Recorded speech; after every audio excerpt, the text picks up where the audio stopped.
What is going on, chat, man? We are back, and today we are reacting to why the 2014 World Cup will never be forgotten, man. And I'm not gonna lie to you guys, chat. When I first heard of the World Cup was around 2022 when I was in high school, and it was like everyone was just randomly watching soccer in class. Like everyone was just talking about soccer so much, and I was just genuinely shocked on like how soccer genuinely impacts so much people.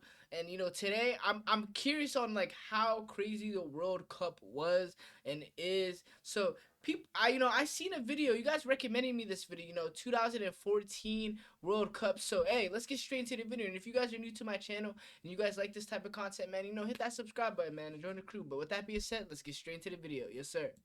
World Cup to this day remains to be one of the most iconic editions of the tournament in its history. It had everything from major upsets to Cinderella stories to breakout stars that are still referenced to this day, and had a ton of heartbreak moments that most football fans will never forget. However, that one sentence explanation doesn't do the tournament justice on how truly amazing and legendary it was. So today, let's relive some of the iconic 2014 World Cup moments that show why this World Cup will never be forgotten. Okay.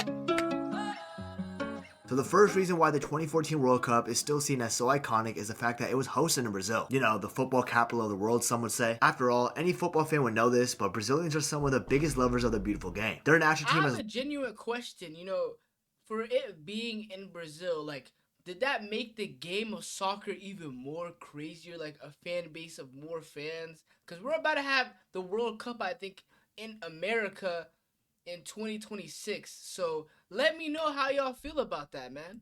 Literally won 5 World Cups, the most out of any national team in the world. And they've had some of the best footballers to ever play the sport like Ronaldinho, Zico, Romario, Rivaldo, Kaká, R9, Neymar, my idolo, and of course, debatably the best Brazilian footballer ever, Pelé. And additionally, according to Statistica in a January 2020 survey that they took, approximately 46% of the Brazilian population identified as fans or huge fans of football, which means that almost half the population or 212 million people love the sport. And that same survey also found out that Brazil was the sport with the largest fan base in Brazil, and only two out of I did not know soccer's that big, bro. What?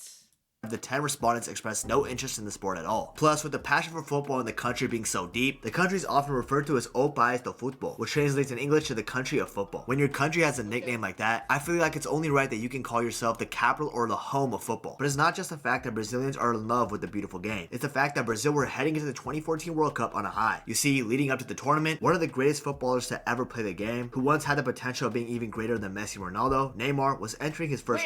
Chat, can you guys tell me how good Neymar was? Was Neymar like, is he like an all-time great? He said he was compared to like Messi and Ronaldo. That's kind of crazy, bro. Like, Messi, I gotta do my research, bro. Sheesh. World Cup. And at 21 years old, he was already the face of the national team. Not only that, remember that Spain team that dominated the early 2010s, where they won 3 tournaments in a row, the 2008 Euros, the 2010 World Cup, and then the 2012 Euros? Well, Neymar led Brazil to absolutely destroy that very same Spain team in the Confederations Cup final in 2013, where Brazil beat Spain 3-0 with Neymar being the star player of the country. So, with Brazil heading into the tournament on a high, with one of the best players in the game leading the way, and at the same time being the host, Brazil as a whole is definitely one of the reasons why this tournament has become so iconic. However, speaking of Brazil's performance at the World Cup, things happened that football fans are never gonna forget, and I'm not really just talking about in a good way. But in retrospect, what happened to Brazil at the World Cup is why so many people remember the tournament so well, even more than 10 years later. The opening game of the World Cup started off rough for the Brazilians, with Marcelo scoring an own goal to give Croatia an unexpected 1-0 lead. But he scored his own goal. He scored a goal on his own team.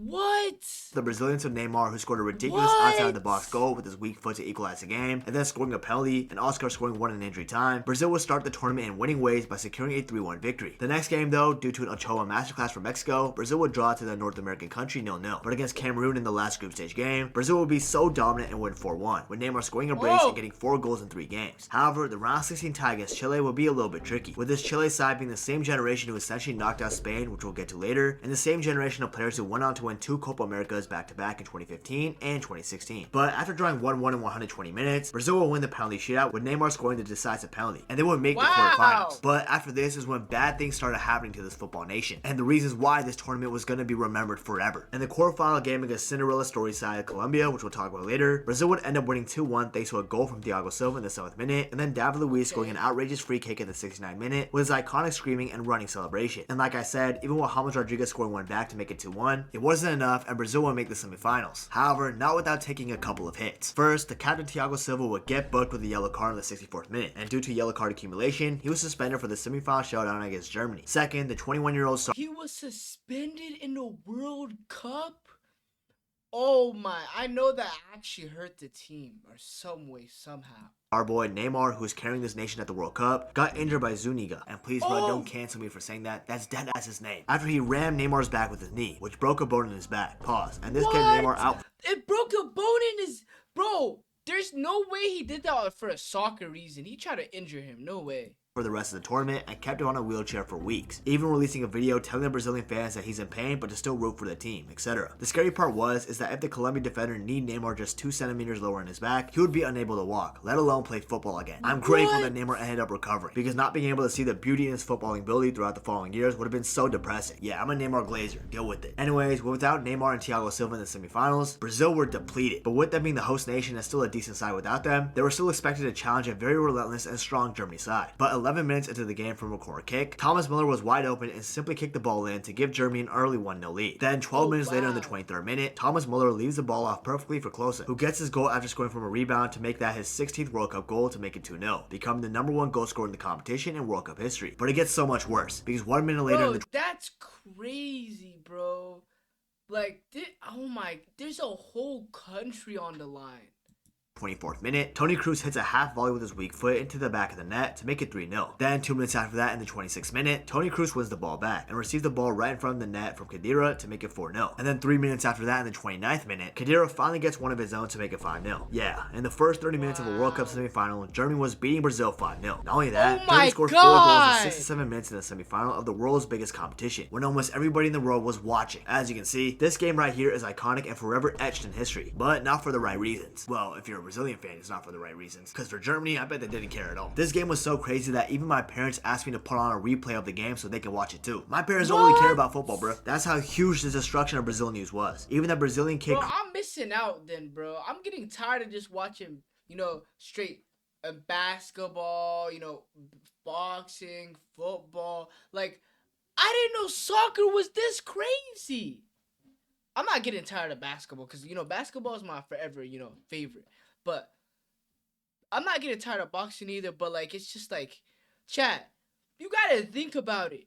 There's a whole storyline in this sport, especially with football. I need to do my research on football, too. Brian is still using memes today. But, of course, the game didn't end yet. Schürrle came off the bench and scored 2 goals of his own in the second half to make it 7-0. And then Oscar got that late goal to soften the blow by a very tiny margin to help end this depressing game for Brazil 7-1. And to this day, that scoreline is still traumatic for Brazilian fans. I remember when I was in Austria a couple years ago, I ran into an older Brazilian woman, and she told me she remembers exactly where she was when that game was taking place. That's crazy. That's how traumatic this game was for them. But for the right and wrong reasons, Brazil was an enormous and iconic part of the 2014 World Cup, and the country on its own for on and off the pitch reasons was an essential piece to why the 2014 World Cup is still remembered very well today. That is crazy. But now it's time to go over one of the other reasons on why the 2014 World Cup is still so iconic. And yes, of course, all of the Colombian national team was a part of it with their unique and emblematic goal celebrations, but one man was the face of it all for keeping it real, and that was James Rodriguez. But just like how he switched from Brazil to Colombia just now, you can do that too technically, with Surfshark, the sponsor of today's video. What? You see, the Surfshark... He switched from a team to another team?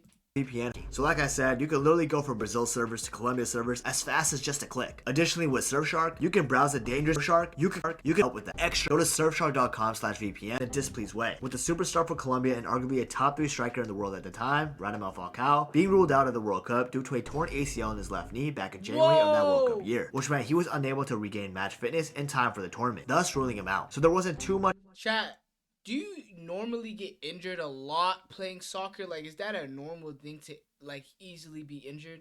Hope for Colombia to go far at the tournament without missing their superstar. But luckily for Colombia, James Rodriguez came out of nowhere and showed up big time. The 22-year-old Monaco attacking midfielder at the time headed into the tournament as Colombia's unknown number 10 for the most part. But right away in Colombia's first game of the 2014 World Cup against Greece, it was steamrolled past Greece 3-0, with James' corner kick playing a crucial part in Colombia's second goal of the game, and then scoring from their third right inside the box, perfectly placing the ball to the bottom left-hand corner to get his first goal of the 2014 edition. It gets even better for James though, because in the second game of the group stage against Ivory Coast, after dominating the better chances for the first 60 minutes of the game, but just being unable to score, James Rodriguez would clutch up for his nation in the 64th minute. This guy, James Rodriguez, is nice.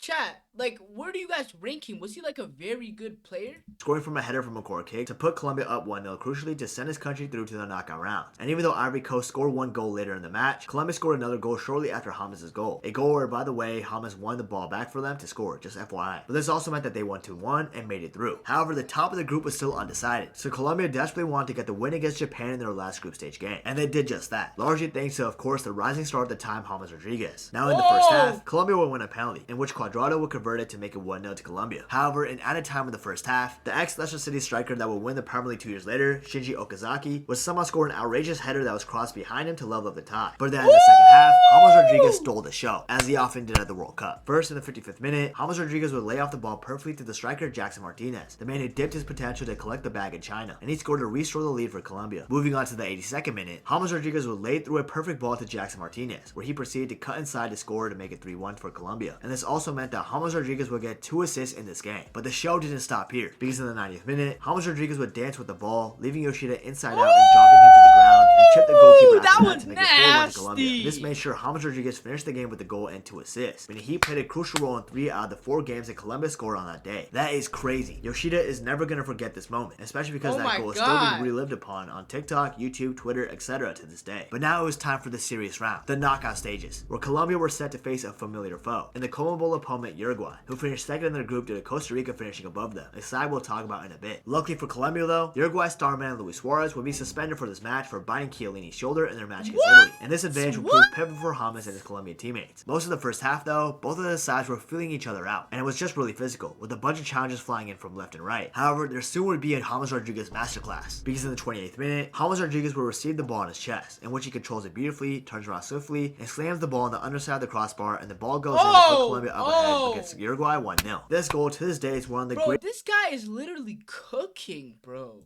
Greatest goals of World Cup history, and is remembered fondly upon from football fans all across the world, unless you're a Uruguayan fan, of course. And this goal was so special that he even later went on to win the 2014 Puskás Award, which meant that FIFA decided, given the technique, circumstance, etc., that this goal was the best goal scored in 2014. That's how magical and special this James Rodriguez goal against Uruguay was. But the story wasn't over for this game, because in the second half, James Rodriguez was waiting in the box for a Cuadrado header cutback, which happened, and he tapped the ball in to make it 2-0 to Colombia. And that would be the final score of this game, which meant that James Rodriguez carried his nation of Colombia to the quarterfinals of the World Cup for the first time in their history, something the great Valderrama couldn't even do, and they did all of that without their superstar up top, Radamel Falcao, at the 2014 World Cup, which just comes to show how special James Rodriguez was at this tournament. Then in the quarterfinals against Brazil, although Colombia lost 2-1, as I already mentioned in the previous section, James Rodriguez would get a goal in this game through a penalty in the 80th minute, but it wasn't enough to carry his nation of Colombia onwards, and James could not control his tears back at the end of the game. But bro, oh my god, so he literally was carrying his country on his back. That I'm not gonna lie, you gotta applaud someone like that. Like, that's skill right there, bro. Even Brazilians recognize his excellence throughout the tournament, that they try to shower him with respect and love, with even David Luiz comforting him post-game. But with James Rodriguez managing to get 6 goals and 2 assists in 5 games at the World Cup, he ended up winning the World Cup 2014 Golden Boot as not even a striker, but as an attacking midfielder. But not only that, this performance secured him a dream big money move to Real Madrid, where he spent numerous years at and won the Champions League at. Overall though, the World Cup is often remembered as a James Rodriguez show, and it does help that he's hella handsome, pause. And all the girls were and still are fangirling over him. But regardless, the streets will never forget this James Rodriguez and Colombia performance. Wow.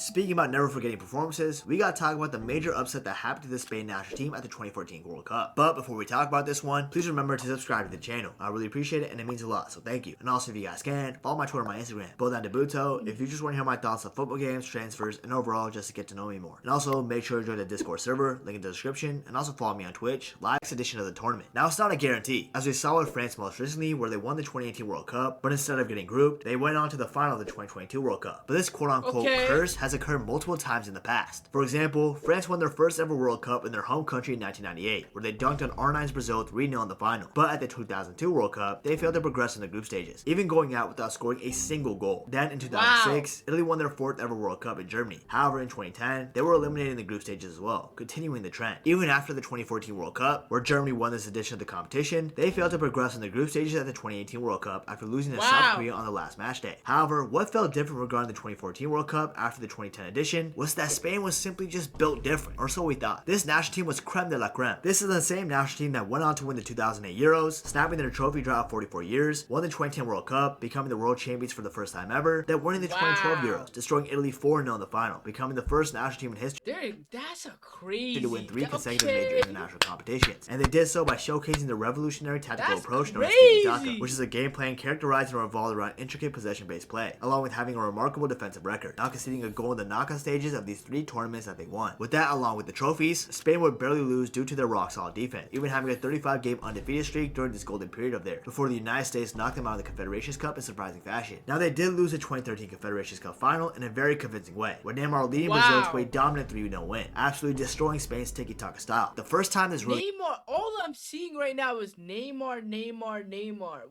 Is Neymar like by far one of the most popular soccer players? Like, and is he better than like Messi, Ronaldo, like the main players? Like, I'm genuinely curious now, because I was curious at the beginning of the video. Now I'm even more curious, bro. happened. And this kind of opened the blueprint on how to defeat this once seemingly unbreakable Spain national team. But that's only in hindsight, because heading into the 2014 World Cup, Spain were still one of the favorites to lift the World Cup, meaning a lot of football pundits in the space thought that they could go back-to-back at winning the tournament. But they couldn't be more wrong. In the first game against the Netherlands at the 2014 World Cup, the team that they beat in the 2010 World Cup final to win the tournament, it seemed like Spain were going to win again, with them dominating possession due to their tiki-taka tactical approach, and them scoring first thanks to a penalty from Xabi Alonso in the 27th minute. But when Netherlands dominated the shots and the shots on target, they were eventually going to score some goals, which they did. They scored a lot, in fact. Right before halftime in the 44th minute, Robin van Persie would make a run and receive a high ball from deep, and he would score the iconic Flying Dutchman diving header goal against the Spanish to bring back life to the Dutch national team right before the second half. What a goal this was from Van Persie, man. I feel like people forget how good this guy truly was back in the day. Then in the second half in the 53rd minute, Robin's brilliant touch got him past Sergio Ramos and Piqué at the back, and he finished the ball off brilliantly past Casillas to grab the lead for the Netherlands. From here on, it was a bloodbath against Spain. In the 64th minute, Stefan de Vrij would head the ball into the back post to make it 3-1. And then in the 72nd minute, Robin van Persie would get a brace after passing on a terrible Casillas touch to make it 4-1. And finally in the 80th minute, Robin would also get a brace after he would dance around Casillas and finish the ball past 2 Spanish defenders to make it 5-1. And they destroyed the Spain national team in their opening game of the World Cup. This pretty much cemented the fact that Spain were not going to top this group. But if they got a result in the second game, they could stay alive and finish second in the group. However, in order to do this, they had to beat Chile, which they didn't do. Despite dominating on everything on the stat sheet, like the shots on target, the possession, passes, pass accuracy, etc., they couldn't dominate on the scoreboard, in which they scored a big fat 0. While Chile, on the other hand, even though the stats didn't favor them, the scoreline did, with Eduardo Vargas getting on the end of some great Chile attacking and getting past Casillas to score a goal to put Chile up 1-0 early in the 19th minute. Then right at the end of the first half in the 43rd minute, Casillas hit a Chilean free kick straight back into danger, where the ball fell to Charles Aranguiz, and he scored from that rebound to make it 2-0 to Chile. And after that, Spain really had no rebuttal. That is cool. Oh my god. They were unable to create anything meaningful to score from. And with them losing 2-0 on the day, meaning they lost their first 2 games of the 2014 World Cup, the previous world champions were knocked out of the 2014 edition of the tournament, thus providing more base to the World Cup curse. In hindsight though, the signs were there. This was an aging Spanish squad with the likes of Iker Casillas, Fernando Torres, Javier Martinez, David Villa, etc. All these players were way past their prime, and the manager Del Bosque even cried out for help beforehand, saying that they needed to change their tiki-taka style before it's too late. Well, it turned out it was too late, and Spain were given one of the greatest and unexpected upsets in World Cup history. So they were playing their same exact style? Cinderella story. But now let's switch the mood up from upsets to Cinderella/underdog stories. And it's only right that we start with the most unexpected story out of the competition first, the deep Costa Rica national team run. After finishing second in the CONCACAF World Cup qualifiers for the 2014 World Cup, the Costa Ricans were hoping that the World Cup draw would be favorable to them. However, the footballing gods tried to curse Costa Rica, placing them in a very difficult group, with 11th place team according to FIFA in the world at the time, England, which consisted of players like Wayne Rooney, Frank Lampard, rising sensation Raheem Sterling, Steven Gerrard, Daniel Sturridge, etc. Then there was also the 6th place team in the world, Uruguay, consisting of Cavani, Luis Suarez, etc., and 9th place team Italy, consisting of who was your guys' favorite team? Pirlo, Mario Balotelli, Buffon, Verratti, Chiellini, Bonucci, etc. And all these 3 teams were former world champions and one of the better national teams in their respective regions. So with that, Costa Rica was pretty hard done by in this draw, with a lot of pundits easily claiming that these guys would finish last place in their group for sure. To be fair, it wasn't looking good for Costa Rica initially. It's not looking good, bruv.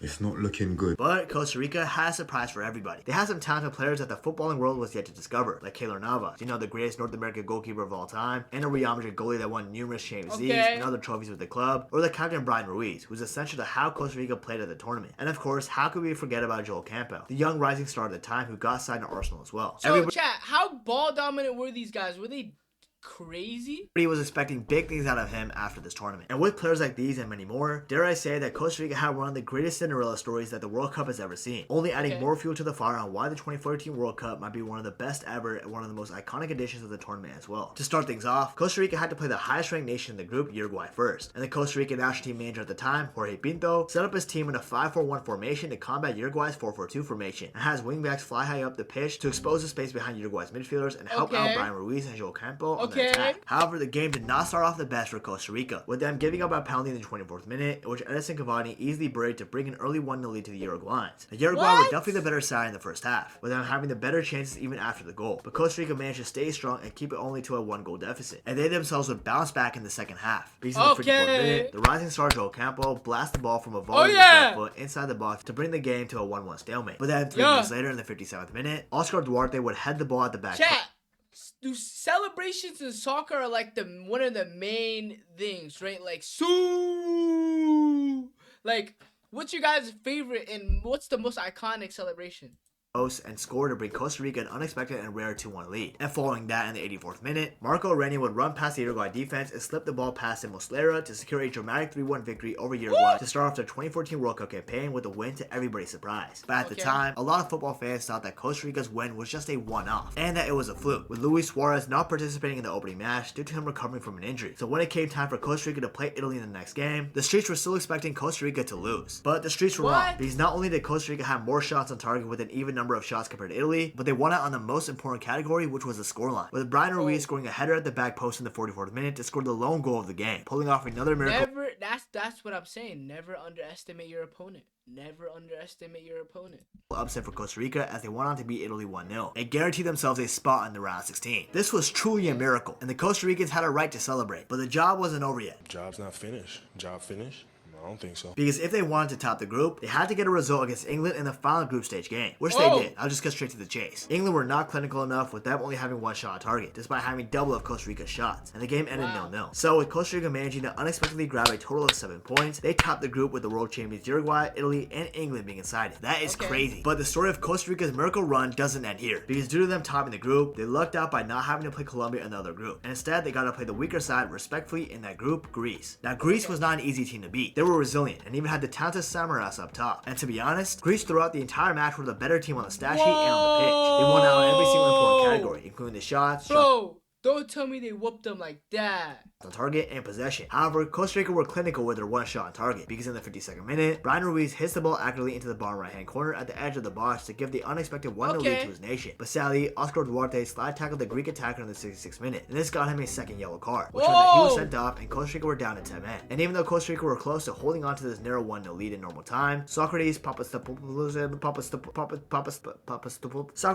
the 9+1 minute gets on the scoreboard from an initial novice save and scores to level the tie for the Greeks near the end of the game. This would break the heart of the Costa Rican fans as the game had to go into extra time, where Keylor Navas would make ridiculous saves one after the other, and eventually the match would go into a penalty shootout. In penalties though, Costa Rica were flawless, scoring their first 4 penalties, while Getgas from Greece stepped up and had his penalty saved by Navas in the shootout. And Michael Umania, who was taking Costa Rica's 5th penalty, hits a top bench. How scary are these penalty kicks? You know, when they're about shooting penalty kicks at the end of the game to end the game. Like, is this scary? And sends Costa Rica to the quarterfinals of the World Cup, the first time they have ever gone that far in World Cup history, pulling off upsets against national teams historically better than them. Costa Rica had a ridiculous run so far, man, but sadly it came to an eventual end, with Costa Rica facing the talented Netherlands in the quarterfinals, after they controversially got through with Robin potentially flopping for a last-minute penalty against Mexico, where the iconic saying "no error penal" pretty much came from. And although Costa Rica managed to take the Dutch all the way to a penalty shootout, Tim Krul's substitution for Silson would pay off for the Netherlands, with the penalty goalkeeping experts saving Brian Ruiz's penalty, and then saved Umania's penalty, the man who scored the winning penalty against Greece, to break the heart of the Costa Ricans and to send the Dutch through to the semifinals of the World Cup. So although the Costa Rican dream run ended here, the Streets will never forget this fairy tale World Cup campaign from Costa Rica. That is a crazy run. As they impressed every football fan crazy around the world. But now let's talk about another solid miracle/underdog story at the World Cup. And maybe it is a bit biased for me to talk about that because it is my national team, but I want to go over the United States at the 2014 World Cup. Heading into this 2014 edition of the tournament, USA were coming in hot with them topping the CONCACAF World Cup qualifying group. However, just like Costa Rica, I'm being honest, I wouldn't think US would be like a great soccer team just because of the fact that, you know, it's not our primary sport. That's the thing. The United States were drawn into a very difficult group with the later World Cup champions Germany, a prime Cristiano Ronaldo-led Portugal, and the country that knocked out the US in the previous 2010 World Cup, Ghana. These three were in the group, and this is why this was named the group of death for many people at the World Cup, and especially to us American fans. There weren't too many people out there that were thinking that the US could make it out of this group alive. And what came even more as a surprise was that the manager at the time, Jurgen Klinsmann, left out a key player from the 2010 World Cup. You know, the man that scored the last-minute goal against Algeria to help us top the group in 2010, Landon Donovan? Yeah, Klinsmann left him out of the 2014 World Cup squad because he believed other players were performing better and were more deserving of a spot. And also, they left the guy out that scored. He scored. The fact that Donovan took a sabbatical from the national team, which meant that he didn't participate for a lot of the qualifying games. This was really controversial at the time, leaving debatably the greatest American soccer player to some at home. This was a ballsy move, but luckily in hindsight, it paid off, with the other American GOAT, my personal GOAT after Pulisic, Clint Dempsey, clutching up for the States and Brazil. Now the first game of the tournament for the US was against Ghana, our nemesis that has knocked us out 2 times before, but this time it started off great for the Americans. Literally in the first minute of the game, 34 seconds to be exact, Clint Dempsey easily glides by a Ghanaian defender and strikes the ball with his weak foot off the post to give the United States an early 1-0 lead in this match. I genuinely remember when this goal went in, I was running around the house screaming. It was a good thing that my parents weren't home at the time, or else I definitely would have gotten a spanking. However, after that, Ghana would get a majority of the chances in the first and also the second half of the game. After all, they did have more of the possession and the shots, literally almost triple the amount of shots compared to what we, the USA, had. However, it did seem like Ghana would break our hearts in the World Cup for the 3rd time in a row. First in 2006, then in 2010, and now 2014, with Andre Ayew getting free in the box and scoring past Tim Howard to score a late 82nd minute equalizer to potentially secure a point for the Ghanaians. But then, 4 minutes later, one of the most unforgettable and iconic moments happened in World Cup history for the United States. Because from a corner kick, John Brooks gets free in the box in the 86th minute and heads the ball in to score a late winner for the US to start their World Cup 2014 campaign with a 2-1 win. This goal was heard all across the country, with fans in every state in America celebrating this legendary Brooks goal. I'll never forget it. This moment was goated. But wanna know what's even more goated? That game against Portugal. That is actually insane. On the very next match day. Now, Portugal on paper were obviously the better national team. I mean, it's Portugal. They literally had Cristiano Ronaldo. And even on the stat sheet, they were better too, with them having the more shots on target, and the possession, etc. But the USA back in 2014 were straight dogs, and they wouldn't let this phase them. Even when in the 5th minute, Nani scored a very early goal to bring Portugal a 1-0 lead, and the US were playing a goal down for a majority of the game. But then in the 64th minute, one of the best goals in American World Cup history happened, after the US continuously knocking on the door in the second half for an equalizer. Jermaine Jones collected the ball outside the box from a rebound, and then smashed it in brilliantly to level up the game 1-1. What a goal this was, bro. It was a banger, but it gets even better. He shot that so far. Because in the 81st minute, Captain America himself, Clint Dempsey, would keep himself onside from a yelling cross and chested the ball in to bring a rare 2-1 lead. And I and many other American fans thought that we were going to beat Portugal and secure a historic 2-1 win against them at the World Cup. However, Cristiano Ronaldo crossed in a beautiful ball in the injury time to Varela, who scored in the 9+5th minute to rescue a point in a 2-2 draw. But regardless, this game was amazing to watch as a USA fan, and I'll never forget it. And although the US lost 1-0 to Germany in the last game, Portugal's early 4-0 defeat to Germany on the first match day set back their goal difference by a lot. And in return, it meant that the US would be finishing second in the group of death and making it out alive into the knockout stages due to goal difference, since we tied on 4 points with Portugal. And this meant that we had to face the start of this quote-unquote Belgium golden generation in the round of 16. Now, I'm not gonna lie, we were getting cooked all game. Look at these stats, man. We might have had the more possession, but Belgium had 39 shots against us, with 17 of them being on target. But guess what? Tim Howard was on fire in this game, and he made a historic 16 saves in just this knockout stage game against Belgium alone, the most saves any goalkeeper has made in a knockout stage game at the World Cup. And this earned Tim Howard the nickname Secretary of Defense. The streets will never forget this legendary Tim Howard performance. However, even though Tim Howard was doing everything to keep us in the game, and the fact that Wanalowski missed an absolute sitter at the end of normal time to give us a potential late win, the deadlock broke in extra time against us, with Kevin De Bruyne scoring in the 93rd minute to give Belgium a 1-0 lead, and then Lukaku scoring in the 105th minute to make it 2-0. And although Julian Bro, their defense is weak then. Green ended up bringing one back in the 107th minute to bring back hope for us Americans that we can go through, nothing came afterwards, and the United States will get knocked out in the round of 16 by Belgium 2-1. However, football fans like myself will never forget this amazing 2014 World Cup performance by the USA, because making it out of the group of death was amazing enough, but to last that long against this Belgian golden generation in the round of 16 was a cherry on top to an impressive 2014 World Cup campaign, only providing more reason on why the 2014 World Cup can never be forgotten. Messi's setback. But now I think it's time to talk about the greatest footballer to ever live in the eyes of many, Lionel Messi, and his devastating setback. Better than Ronaldo? back at the 2014 World Cup with Argentina. You see, Messi was in the prime age of 27 at the World Cup, and after having underwhelming 2006 and 2010 World Cup performances, he was expected to put on a show and carry the two-time world champions to make it 3 at the 2014 World Cup in the country ground of their nemesis of football, Brazil. And initially, it did seem like this could be the case. After all, Argentina's group stage performance went flawlessly. In the first game against debutants in the competition, Bosnia and Herzegovina, it started off on the strong foot in the 3rd minute, with Kolasinac scoring an own goal to give the Argentinians an early 1-0 lead. Then in the 65th minute, Messi started dictating the play at the center of the pitch and started pulling the strings. And eventually at the edge of the box, he got 2 Bosnian defenders to trip over each other, and he slammed the ball off the left post to get the ball into the net to bring a 2-0 lead for Argentina at the World Cup. It was an insane goal for Lionel Messi. It was an absolute peach of a shot. And even though Ibisevic scored a goal late for Bosnia in the 84th minute, it didn't matter because Argentina would win 2-1 and start the World Cup campaign with 3 points. The next game against Iran was a little bit more tricky though, because despite having the more shots on target, the more possession, quadrupled the amount of passes basically, and a 90% pass. Bro, they're on fire. Accuracy, Argentina were struggling to put the ball into the back of the net against his resilient Iranian side. But the magic of Lionel Messi was stepping at the end, because in the 90+ first minute, Messi scored an absolute screamer from outside the box to secure all 3 points in a dramatic 1-0 win for Argentina against Iran. What an outrageous strike from Messi, man. That's why he's the GOAT. That's why he's the GOAT! Okay. Then in the last group stage game against Nigeria, Messi had to have another masterclass to make sure Argentina collected all 3 points. First, in the 3rd minute, Lionel Messi got on the end of a rebounded shot from Di Maria, which got deflected off the post, and he slammed the ball onto the roof of the net to give Argentina an early 1-0 lead. Not so fast though, because 1 minute later in the 4th minute, Ahmed Musa would tie the game up for Nigeria to make it 1-1 thanks to his fire goal. Moving on to added time in the first half though, Messi would score from far out from a free kick to bag a brace in the first half and restored the Argentinian lead in this game. But right when the second half kicked off, Ahmed Musa would once again score, this time in the 47th minute, to equalize the game again. Is he whooping Messi right now? Chat, is he whooping Messi right now?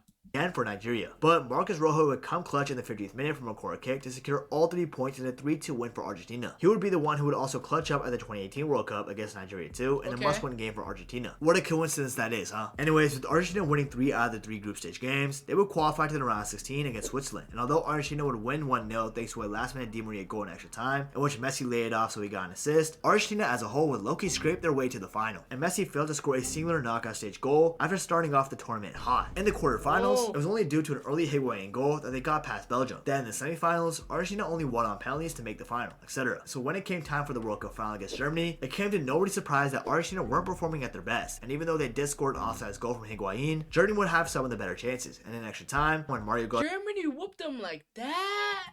Came off the bench and scored. Was Messi close to winning a World Cup in 2014? The winner for Germany, Messi would fail to show up, and his last-minute free kick that he skied would symbolize his knockout stage performances. And although Messi would end up winning the Player of the Tournament award, that's not the trophy he wanted. He wanted the World Cup trophy, which he failed to get. Unlike the Argentinian icon, he's always compared to Diego Maradona. And after this failure and the other failures, like not winning the 2015 Copa America or the 2016 Copa America, despite going to the final, even quitting the national team before rejoining, etc., it seemed like the 2014 World Cup would be the one that got away. However, at the 2022 World Cup, Messi would be much older and much better for Argentina, as he would perform amazingly throughout the entire competition, finally scoring a knockout stage goal at the World Cup, something Cristiano Ronaldo still hasn't done. Keep in mind, this video was made before the 2026 Ronaldo does not have a World Cup, bro, but Messi does. That's one thing. World Cup, just in case he scores one then. And Messi even scored a brace in the World Cup final against France, this time actually showing up in the final compared to the time beforehand. And he ended up winning the World Cup just like the old Argentinian legend Diego Maradona once did. Due to Messi finally winning the World Cup, I feel like Argentinian and football fans overall can look back to the 2014 World Cup in brighter light, as this was the start of the character building arc, and him bouncing back to win the World Cup after losing in the final is something that not many have done before. And imagine that he didn't have it, they came back and it got it. Makes the 2022 World Cup victory just so much sweeter. And due to that is why I think Messi losing the 2014 World Cup makes this tournament even more iconic, especially after winning it 8 years later. But let's keep it real, Germany definitely deserved the 2014 World Cup. They were the much better team throughout the entire tournament. Overall though, these are my own personal reasons on why the 2014 World Cup will never be forgotten and will always be so iconic. What are your guys' thoughts on the 2014 World Cup though? Is it your favorite one? Did you think it was overrated? Were you too young to even remember this tournament? I know I'm uncompared to some of y'all, but let me know in the comments what you guys think of it. Anyways, if you enjoyed this video, chat, I'm not gonna lie, the 2014 World Cup seems like it's iconic as hell. I'm not gonna lie, the 2022 World Cup was like a blur to me. I was trying to like pay attention, but I really couldn't. So I'm not gonna lie, learning the lore is actually kind of crazy to me, man. If you guys like this type of content, man, hit the subscribe button, man, and recommend me some more stuff to react to, because, this is an amazing video, man. But with that being said, make sure to like, comment, subscribe, and I'll catch y'all next time. Yes, sir.